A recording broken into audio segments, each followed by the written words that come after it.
ఒక లక్షణం ఉంది. తులసి లక్ష్మి యొక్క స్వరూపం. తులసి ఈ భూమి మీద పుట్టినటువంటిది మొట్టమొదట ఎక్కడి నుంచి పుట్టింది అంటే బీజము నుంచి వచ్చింది కాదు. తులసి చెట్టు గింజల్లోంచి రాలేదు. తులసి చెట్టు వృంద అనబడేటటువంటి మహాపతివ్రత యొక్క శరీరము దగ్ధమైనప్పుడు ఏర్పడినటువంటి బూదిలోంచి విత్తనాలు చేశారు బ్రహ్మగారి యొక్క అనుగ్రహం చేత.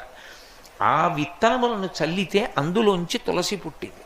అందుకే అసలు తులసి కారణజన్మురాలు, లక్ష్మియే తులసిగా వచ్చింది. తులసికి ఒక్కదానికే ఒక లక్షణం ఉంది లోకంలో.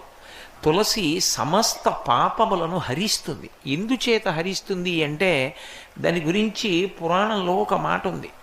యన్మూలే సర్వతీర్థాని యన్మధ్యే సర్వదేవతై యదశ్రీ సర్వవేదేషు తులసీత్వం నమామ్యహం